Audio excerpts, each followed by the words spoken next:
নাম নিয়ে কথা হচ্ছিল না? হ্যাঁ ও বলছিল। আমি আম্রপালি, আপনাকে বিয়ে করতে চাই। বিয়ে? এরকম সুঠাম দেহ,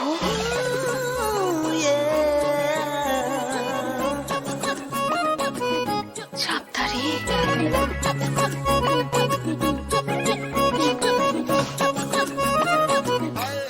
এই হাইটটাই তো চাই।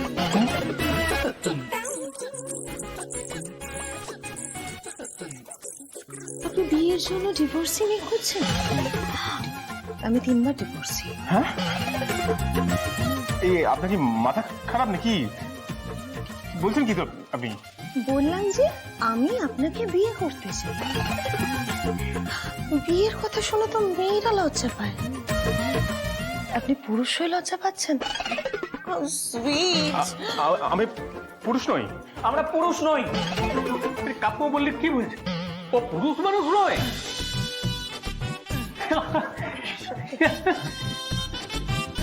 দেখুন আপনি যেরকম পুরুষের কথা বলছেন আমি সেরকম নই, ঠিক আছে? পুরুষ নই।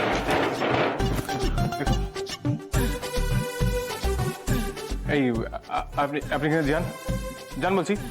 আরে অদ্ভুত মানুষ তো, আপনি নিজেই তো ডিভোর্সি পাচ্ছি খোঁজার জন্য লোক মোতায়েন করেছেন, এখন আমাকেই চলে যেতে বলছেন। Objection, objection. কোর্টে দাঁড়িয়ে আপনি মিথ্যা কথা বলতে পারেন না। আমি কাউকে মোতায়েন করিনি। আমি মিথ্যে কথা বলছি? এই আপনার লোক তো এখানেই ছিল, কোথায় গেল? কোথায় গেল? কোথায় গেল সে? আপনি না সম্পূর্ণ উন্মাদ। সম্পূর্ণ উন্মাদ। এই যে শুনুন, কথা রিপিট করে কোনো লাভ নেই। হ্যাঁ, যাকে আপনার সাথে কথা বলে কোনো লাভ নেই। এই যে আমি ভেবেছিলাম যে 4th বিয়েটা করে আমি ডিসাইড করেছিলাম যে হানিমুনে মালদ্বীপ যাবো।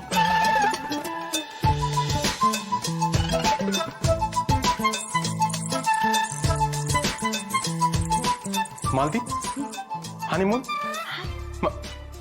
মানে আমার সাথে? বিয়ে তো আপনার সঙ্গে করব, আর হানিমুনে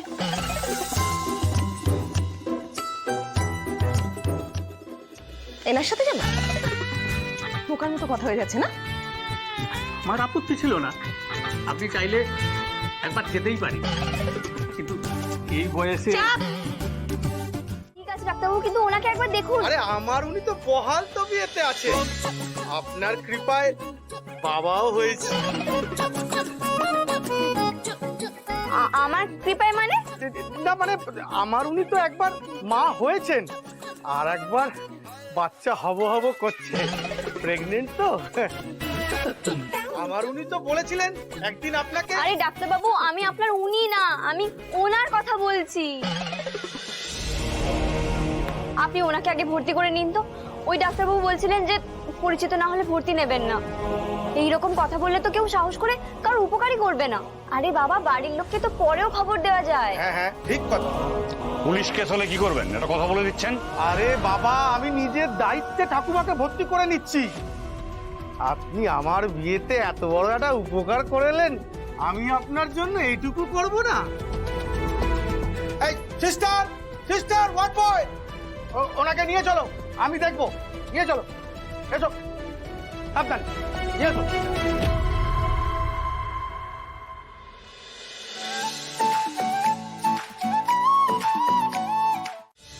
সুগার ফল করে অজ্ঞান হয়ে গেছিলেন, চিন্তার কিছু নেই।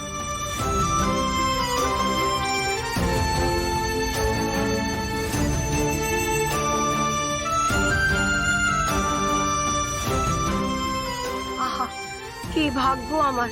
এই লক্ষ্মীনারায়ণ জোড়ায় আমার পথ থেকে তুলে নিয়ে এসে হাসপাতালে নিয়ে এসে বাঁচিয়েছে গো। তা কতদিন বিয়ে হয়েছে মা তোমাদের? মা না না, আমরা লক্ষ্মীনারায়ণ না, আমরা বিবাহিত না। আমার মাথায় সিঁদুর দেখতে পাচ্ছেন আপনি, বলুন? সে তো আজকাল কত মেয়েই বিয়ের পর সিঁদুর পরে না, আমার বৌমাও তো তাই। আর এই নিয়ে তো আমার সাথে অশান্তি লেগেই আছে। ঠাম্মা, আপনি ভুল করছেন। আমরা বিবাহিত নই, আমার বিয়ে হয়নি আর হবেও না। হ্যাঁ না না ঠাম্মা, ওনার বিয়ে হবে আর 5 দিন পর। ও মা, 5 দিন পর তোমাদের বিয়ে? তা তোমরা কি বিয়ের কেনাকাটা করতে বেরিয়েছিলে গো? ইস, দেখো আমার নাতি নাতনি দুটোকে কি ঝামেলায় ফেললাম আমি। না না ঠাম্মা, 6 দিনের দিন আমার নয়, ওনার বিয়ে। আমার না জহুরির চোখ, বুঝলে? তোমার সঙ্গে ওর আর ওর সঙ্গে তোমার বিয়ে না হয়ে যায় কোথায়? ওনাকে দেখুন ঠাকুমা, আপনার কথা শুনে না ওনার প্রায় হার্ট অ্যাটাকটা হয়েই গেছে। হক্কর মেয়ে, ঠাকুমার সাথে ইয়ার কি না?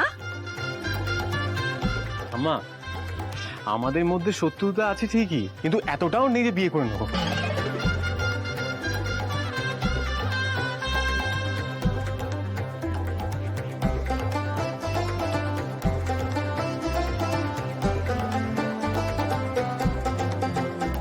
বড়রা দিলে না নিতে হয়, নাও, না হলে কিন্তু খুব বকবো।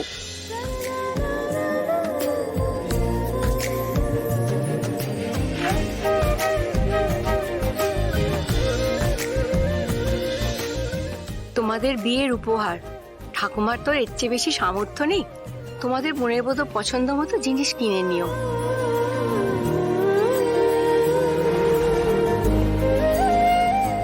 বেশি গরম, চিন্তা করিস না, বিয়ের পর রোজ রাতে লাল তেল মাথায় লাগিয়ে দিবি, দেখবি মাথা মন সব ঠান্ডা হয়ে যাবে। একে পাত্রীর খোঁজ নেই, তার উপর আবার এই উপদ্রব। না, এক্ষুনি বাড়ি ফিরে ওই খিটখিটে উকিলটার বিয়েটা ফাইনাল করতেই হবে।